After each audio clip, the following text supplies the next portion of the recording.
Welcome back sa ating channel. Naging mainit nga no sa hindi umano sa mundo ng social media matapos nga ang ginawa na kalokohan ni Romualdez na tambalos-los na ito ay agad-agad ngang nakarma. Dito nga natin makikita na masisibak na rin sa kanyang pwesto matapos ang kanyang mga kababalaghan na ginagawa ay hindi nga ito pinalagpas ng matitinong mga abogado at talagang isiniwalat ang kanyang tinatagong mga black propaganda. Dito natin makikita mga kaibigan na talagang hindi nga siya tatantanan dahil nga sa kanyang ginagawa sa patuloy na paninira kay Vice Presidente Sara Duterte at kay Tatay Digong.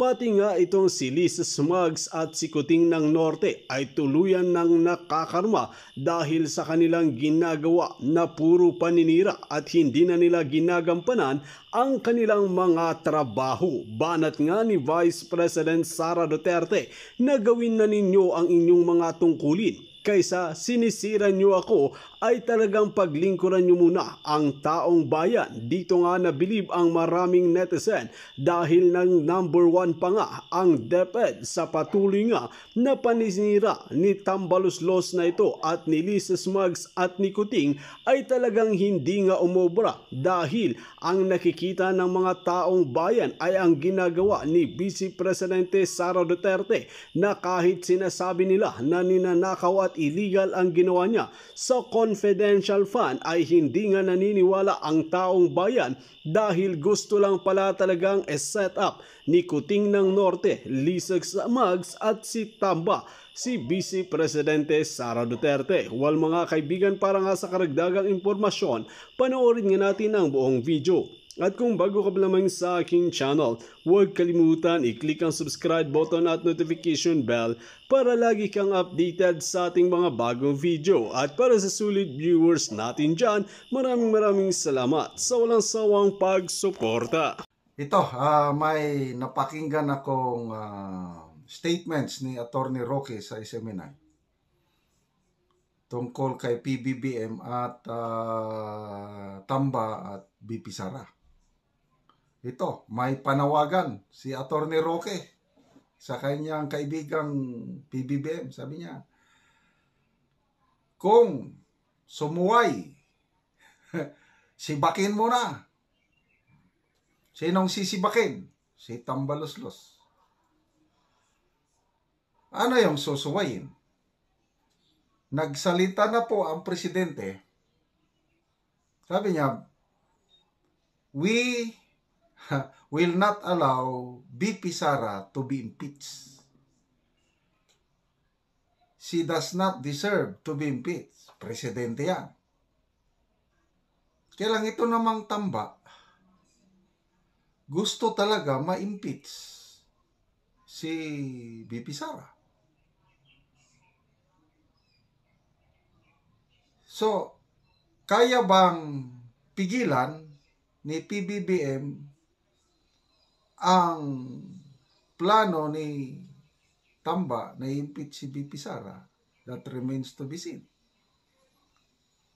Nagbigay ng dalawang instance si Attorney Roque, dalawang beses na nasinuway ni tambalos-los ang kagustuhan ng presidente. Dalawa, ano yan? Yung budget, yung confidential funds ni BP Sara. Ang DBM o ang presidente o Office of the President nag-request, nag-submit ng proposal na merong 500 million pesos na confidential funds si BP Sara plus 150 sa DepEd. Presidente ang nag-request nun kasi alter ego ng presidente yung DBM secretary. Despite yung request ng presidente, tinanggal pa rin ng Kamara yung confidential funds. Di ba pagsuway yun? Pangalawa, yung ICC. Nagsabi ng presidente na walang jurisdiction ang ICC dito sa Pilipinas. Hindi sila pwedeng papasok para mag-imbestiga sa drug campaign ni PRRD. Kaya lang itong Secretary of Justice, nagsabi sa pag-aralan namin. Oh, yan ang mga punto ni Attorney Roque, which I agree na pagsuway lahat yan. So, dalawang beses ng sinuway. Naniniwala si Attorney Roque na papapasukin ni Tamba ang ICC. So, dalawang beses na. So, dito ngayon, binababantayan natin yung pag-impeach. Kaya ba ni PBBM na sibakin si pinsan niya pag sinuway, pag ituloy ang ano? Yan ang malaking katanungan. Okay, panoorin natin ang buong pahayag ni Attorney Roque sa SMNI. Na bagamat malinaw ang salita ng presidente, susundin kaya? Kayo mga viewers ha, tingin nyo ba mananaig ang salita ng presidente ngayong meron ng dalawang issue na parang hindi nasunod ang sinabi ng presidente ha? Yung budget na presidente mismo ang nag-propose, isinintabi ng mayorya sa mababang kapulungan. Ang humingi po ng budget niyan, presidente ha, sa ating saligang batas, ang presidente ang nagpo-propose. Bakit pinaghimasukan ni Speaker at ng kanyang mga aliados sa Kamara? So, anong ibig sabihin yan? Iba po ang salita, iba ang gawa. Kaya, I'm sorry PBBM ha, siguraduhin mo lang na susunod sila. Kapag sumaway, tanggalin.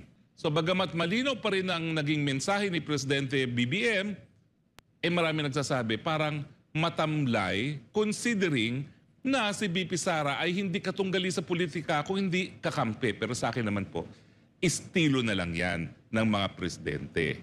Nahalal naman si PBBM na malumanay sa kanyang pananalita. So tanggapin na po natin na talagang malaking pagkakaiba sa speaking style ng dalawa pero pareho pa rin po ang mensahe. So mga kaibigan ha, ang tanong, makikinig ba ang Speaker Romualdez at sino ngayon ang pakikinggan ng mga kongresista kapag hindi nakinig ang Speaker Romualdez? Bakit ko po sinasabing makikinig ba? Well, yung pinagsimulan po ng sigalot nila, itong confidential fund. Naalala nyo ba na si Sandro Marcos pa mismo ang, kumbaga, nag-move na i-terminate ang proceedings at the committee level doon sa budget ng OVP. Dahil yung mga panahon na yon, nagdadadakdak ang Franz Castro at saka yung kabataan, yung Manuel, pero itinigil talaga ni Sandro Marcos. Pero anong nangyari? Na-approve sa committee level, na-approve sa plenaryo, pero lo and behold, nung bumuo ng small committee ang speaker, tinanggal ng small committee ang pondo ni BP Sara. So, anong ibig sabihin yan? Iba po ang salita, iba ang gawa. Kaya, I'm sorry PBBM ha, siguraduhin mo lang na susunod sila. Kapag sumaway, tanggalin. Hindi naman po yan speaker kung hindi dahil sa inyo. Pag sinuway kayo, tanggalin nyo na. Dahil talagang ang tingin ko, hindi titigil po yan.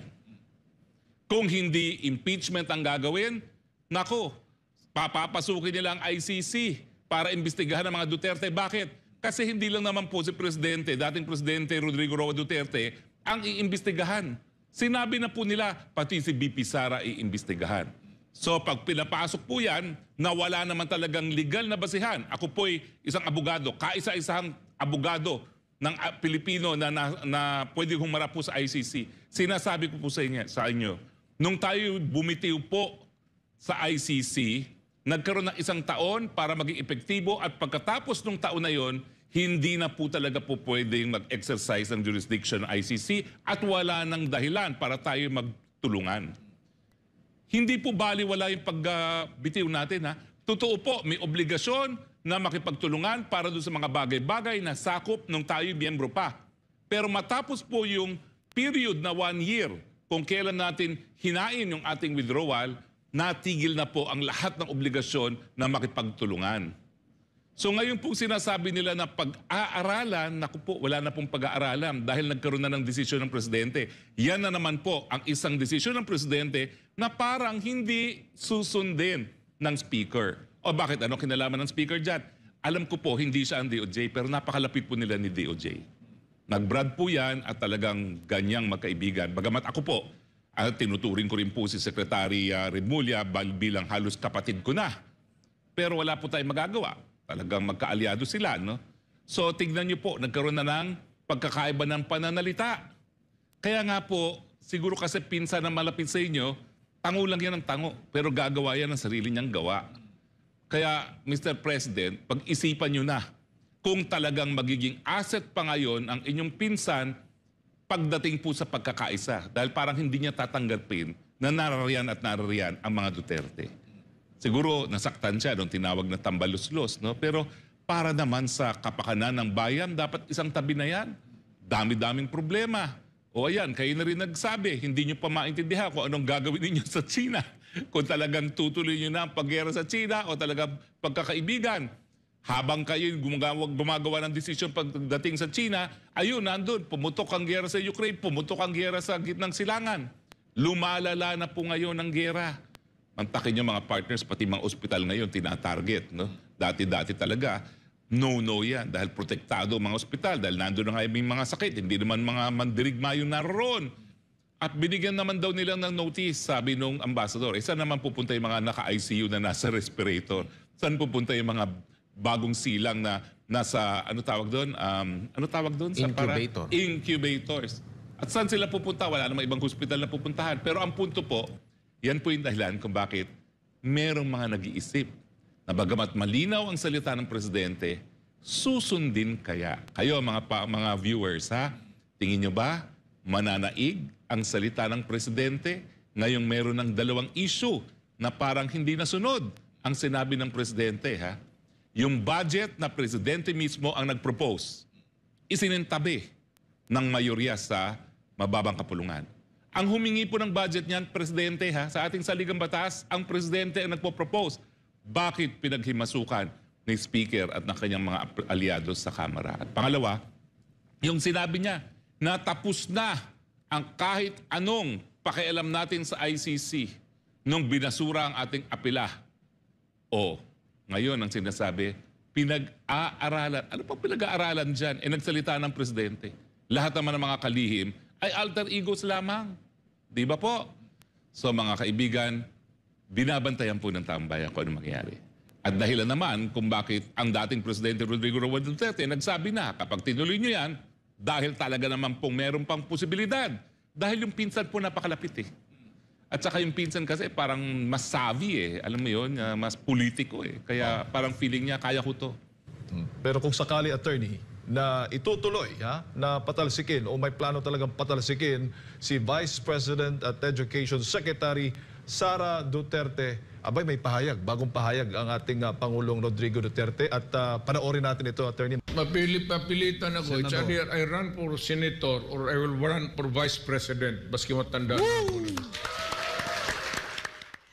Ayan. So kung gusto ninyong bumalik sa politika, si FPRRD, sige po, ituloy niyo yung impeachment na yan. At magkikita kayo ng ama. Hindi followers ang mission ko. Di ba? Kasi yung iba takot tumira. Kasi baka mawala yung followers. Kahit naman tumira ka sa hindi, babawasan ng Facebook ang followers. Hindi, wala akong pakialam kung may follower ako, wala. I started by myself. Punong nakipaglaban ako sa Balikbayan Box at sa Tanimbala, anong kakatakot ko sa followers na yan? Unang-una, mga palangga, ang ipinaglaban ko tayo, mga OFW, nung una doon sa Balikbayan Box. Di ba? So nagbunga na, kumbaga, everything na pinaglaban natin, nagkaroon tayo ng mga tao, mga taong hindi natin kilala, nasa loob sila ng gobyerno. Yung iba, wala, mga kaibigan, na nakikita nilang kahayupan ni Kuting, kaya nagkaroon tayo ng puting ahas. Never ever in my dreams na magkakaroon tayo ng mga contact from different sector sa gobyerno. Alam mo, I have a friend, no, na sinasabi niya sa akin, Marlica, hindi ka ba natatakot? Sa politika, hindi ka ba natatakot? Kasi baka mamaya, kasi malakas nga si papanalo lang ni Kuting sa Smartmatic. Sabi ko, kinang ina. Ano kakatakot ko? Katotohanan ang mananaig. And now this is it. Yung mga sinabi ko sa inyo about smuggling, bakit itinatago ni Kuting ang appointment, isinikreto niya kung walang something wrong? Ako ba ang gumagawa ng kabarumbaduhan sa bayan? Hindi. Sila ang gumagawa ng katarantaduhan. Yung mga appointments na binibenta, yung mga nangyari sa Okada. Actually, I have a new update yan sa Okada na yan. But anyway, diba, lahat ng sinabi ko sa inyo na papalayain si De Lima, bago pa pinatawag ang SMNI, sinabi ko yan sa inyo, di ba? Titirahin si Quiboloy. Oh. Alam mo yun, nararamdaman ko yung mga yun eh. Di ba? Although mayroon tayong mga, what do you call it? Mayroon tayong mga information na nakakarating. Pero yung iba doon, coming from yung gut ba? Yung instinct ba? Alam nyo, nung ako ay, hindi pa ako nag-Amerika, mga palangga. Sa totoo lang. Naramdaman ko na baka magpahula kayo sa akin. Nararamdaman ko na marireach ko yung gusto ko. Yung gusto ko mangyari sa buhay ko. Alam niyo ba na lahat ng pinangarap ko sa buhay ko nakuha ko? Ang mali ko lang, hindi ko pinangarap na maging magnanakaw sa kaban ng bayan. Actually, hindi mali yun. Sabi ko nga, sana nung nangarap pala ako, tinodo ko na. Alam mo, hindi talaga ako nangarap na yung iba. Ang pangarap, sana magkaroon ako ng sobrang malaking bahay, magkaroon ako ng mga area na ganito, ng mga ganyan-ganyan. Wala akong ganun pangarap, palangga. Ang sabi ko lang, gusto ko lang matakasan yung kahirapan sa Pilipinas. Gusto ko lang na magkaroon ng stable na pagkakakitaan, makatakas sa kabulukan ng mga ginagawa ng gobyerno sa Pilipinas. Totoo yun. Lahat ng ginusto ko sa buhay ko, nakuha ko talaga. Sa totoo lang. Pero minsan sabi ko, ang dami rin nag-look down sa akin, mga palangga. Ang dami. Pero hindi, sabi ko, no, mangyayari to. Pinlano ko, nasa utak ko lang lahat, ito yung mga gagawin ko, nangyari. Tapos nararamdaman ko, sabi ko, ito, you know what? Even ang vlogging, naramdaman, di ba kinuwento ko na sa inyo, mga palangga? Siguro dapat magkaroon ako ng bolang kristal. Sa vlogging, before po ako nagsalita tungkol sa Balikbayan Box na yan, 2015, nagda-drive kami ng friend ko. Nagpa-drive kami, papunta kaming Long Beach that time. Sabi ko sa kanya, uso na yun yung Facebook ko, sabi ko sa kanya, palangga, sabi ko parang feeling ko, sisikat ako. Makikilala, hindi naman sisikat, pero sabi ko, feeling ko makikilala ako sa buong mundo. Kaya lang, sabi ko, hindi naman ako marunong kumanta. Diba? Hindi naman ako pwede maging bold star dahil nalipasan ako ng panahon. Sabi ko, ngayon, marunong ako umacting, pero hindi na ako bata. Tapos sabi ko, paano kaya? Tapos sabi ko, alam mo ba, like few months lang, sinabi ko to sa inyo, doon na nag-viral yung video ni Maharlika tungkol doon sa Balikbayan Box. Pinlano ko ba yun? Hindi. Wala akong pangarap na ganun, na gusto ko mag-vlogger. Wala akong pangarap na ganun. Nangyari ang lahat. Sinasabi ko lang sa inyo to kasi yung mga sequence, okay, of events sa buhay ko at even sa pakikipaglaban ko, nakikita ko siya. Nakikita ko talaga. Ano ba, may third eye ba ako? Hindi ako yung mga kaibigan ko, na mga nakakilala talaga sa akin dito, alam nila yung mga kwento kong yan kasi paulit-ulit namin pinagkukwentuhan yan. At itong mapunta tayo dito sa nangyayari ngayon, dahil bumoljak na si Sarah, di ba? Nakita ko rin to. Sabi ko, just be patient. Sinabi ko sa inyo, just be patient. It makes my blood boils with this DA president. Yeah, si Kuting. Di ba? Nakita ko to na magkakaletse-letse kasi nga, ang intensyon ni Kuting at ni Lisa, it's not for the people, it's for themselves, for their vested interest. Kaya hindi po ako nag-alintana, hindi ako natakot na, at saka anyway, ba't ako matatakot? Tangina lahat, sinuong ko na sa buhay ko. Sinuong ko na. Do you think natatakot ako? Alam ko lahat ng tao may takot. Huwag lang tayong dukutin at ipati You know what I mean? Ipagurgur. Pero kung harap-harapan lang na laban, mga palangga, hamunin niyo ako, kahit sino sa inyo, kahit lalaki. Basta with equal footing, ha? Kahit ganyan. Hindi ako sumusuko sa laban.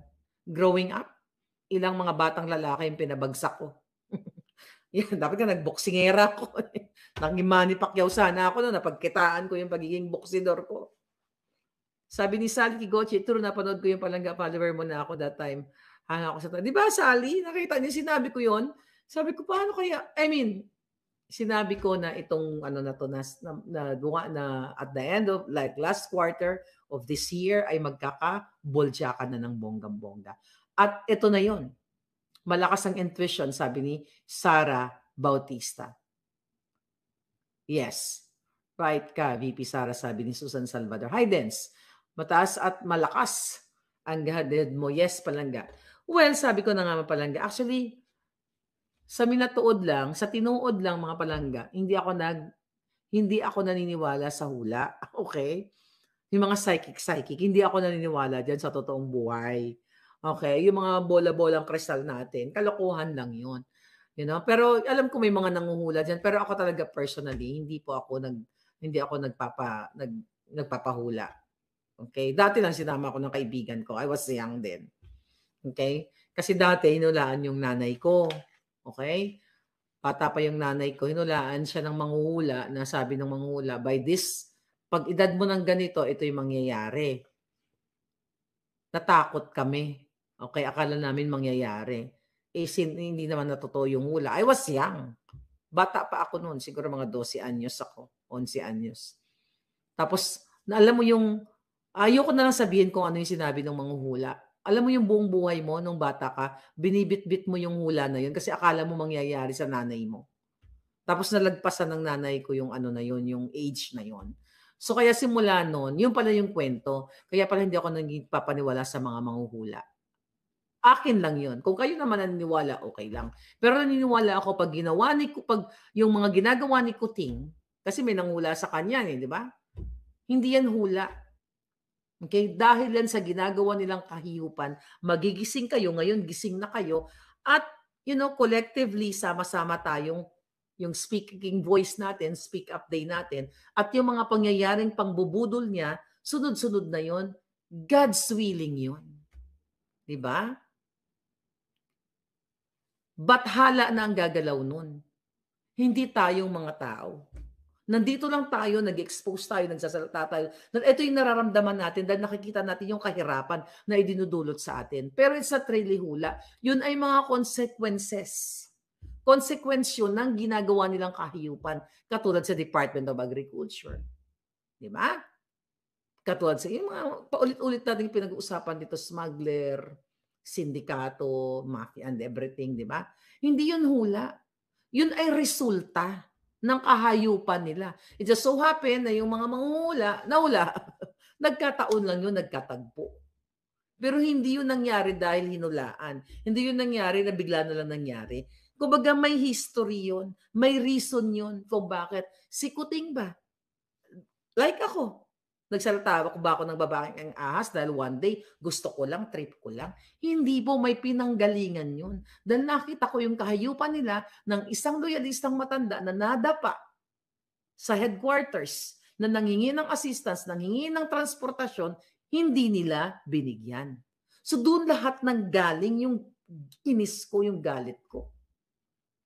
Yung galit ko na sinabi nila na ni Lisa na aayusin ang electoral system sa Pilipinas, tatanggalin ang smart magic, 'di ba? During that time, ngayon drama-drama lang yung mga eksena ngayon. Tapos hindi nila dinenounce, never ever dinenounce ni Kuting even up to now. Ito yung mga bunga, ito yung mga resulta ng kahayupan nila, 'di ba? Like yung mga OFW na inilapit ko sa kanila na nangingi ng tulong, ni piso walang nahita itong mga OFW. Kaya hindi huhula ito. Ito'y bunga ng kahayupan nila. Katulad din ng ginagawa nila kay Sara ngayon at kay Duterte, kay PRRD, na pinangakuha nila No, nagpinangakuan. Yan, pangako na rin na sinasabi nila, ibabangon ang Pilipinas at magkakaroon ng continuity. Itutuloy ang mga nasimulan na magaganda ni Duterte. Siyempre, yung pangit, ba't mo itutuloy? Yung maganda lang. Ano ginawa ni Kuting? O, di ba? Yung NTFL Cup na yan, na supposedly, di ba? Which is andyan pa naman so far. So, pero anong ginawa niya? What? Nakipag-BFF sa mga T. At ngayon nga, may amnesty. Di ba? Ang pangako niya, ibangon niya yung Pilipinas. Ang ibabangon niya, andyan yung tatay ko, yung iri, chuchu-chuchu, eklabush, di ba? Masagana 99, Biyayang Dagat, Jutang Jinina, Kadiwa. So, ano ginawa ni Kuting? Hindi bumababa ang presyo ng bigas.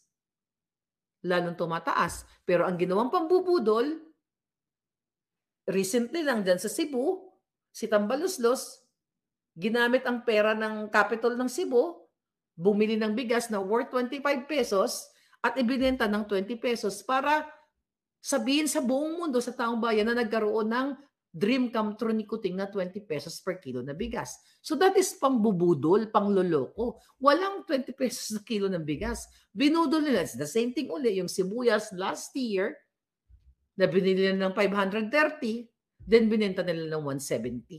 So hindi ni Kuting na solusyonan yung pangako niya na yung tatay niya, sasabihin niya, yung Biyayang Dagat, Kadiwa, tutulungan yung mga farmers. Kasi ang tinulungan ni Kuting, smugglers. At hindi lang niya tinulungan, business partner niya. So hindi ito hula kung ano mangyayari sa kanila. Ito po ay bunga ng kahayupan nila na kaya kayo ay nagising sa tulong ng bunganga ko, bunganga nating lahat. Itinaya ko yung buhay ko para what? Para magising kayo. Kasi ako ang isa sa pinaka-credible na magsalita sa inyong kahayupan ni Kuting kasi kasama ko sila since 2016 nung sinuportahan ko sila sa kanilang electoral protest.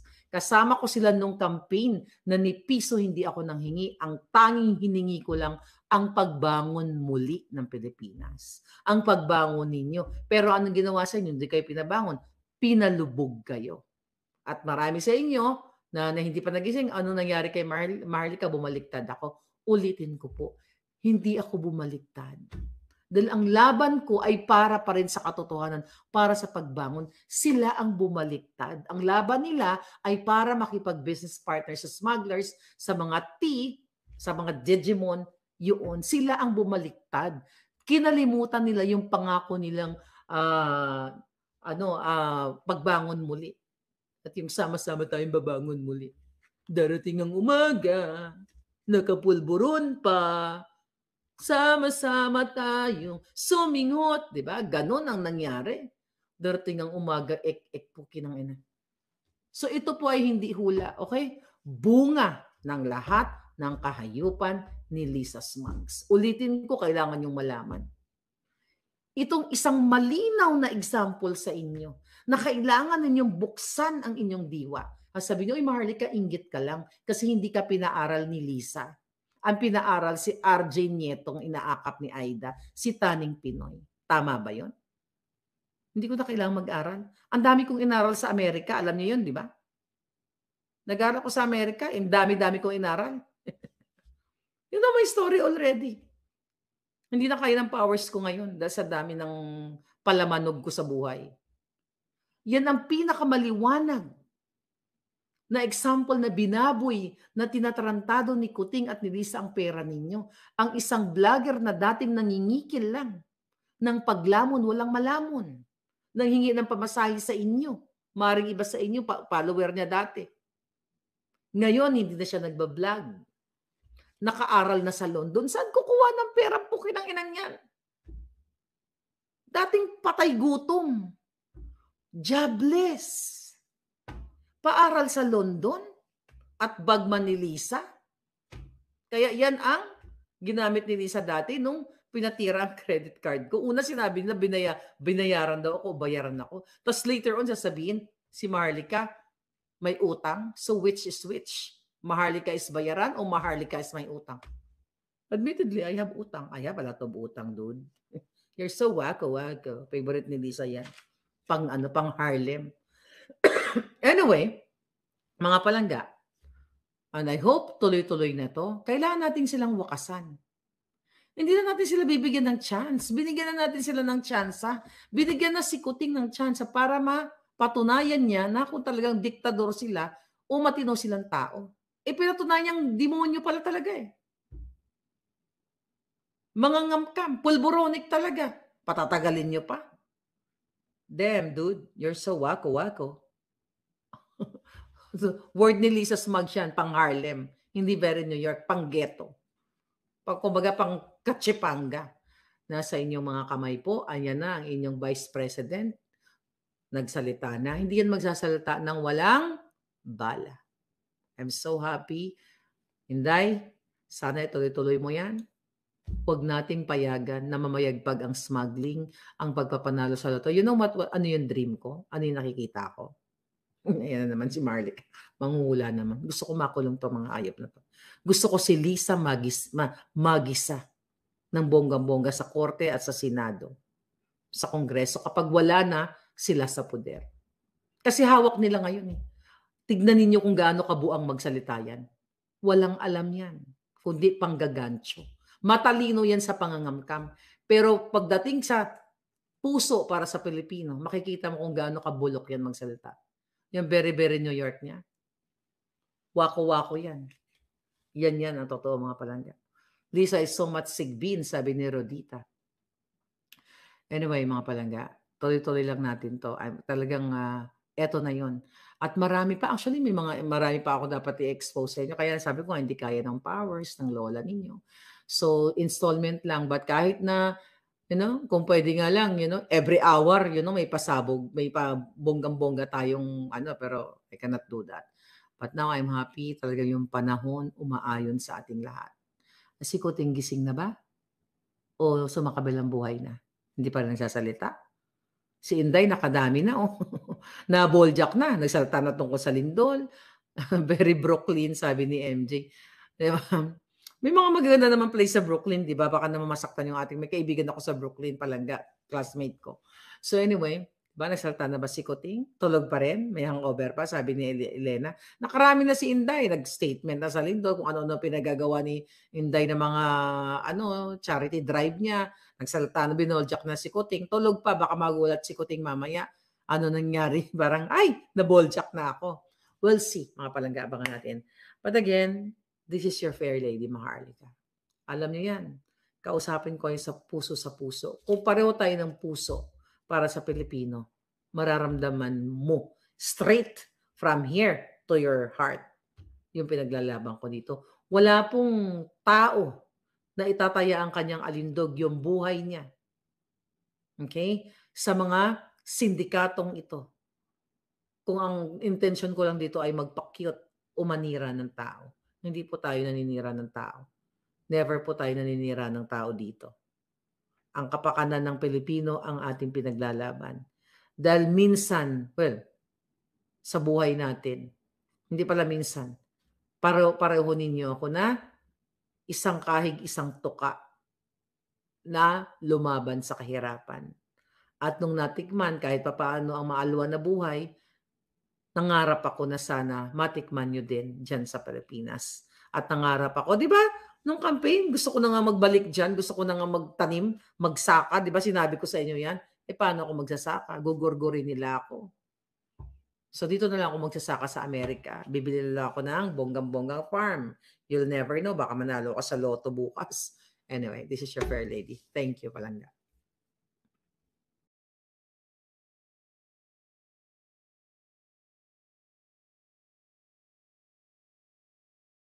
Dito natin makikita mga kaibigan na pati nga si Vice Presidente Sara Duterte ay hindi nga matiis na boljakin nga itong si Kuting ng Norte na ito na talagang nagpapakita ng pangil ay talagang minsan-minsan ay hindi na makayanan ni Vice Presidente Sara Duterte.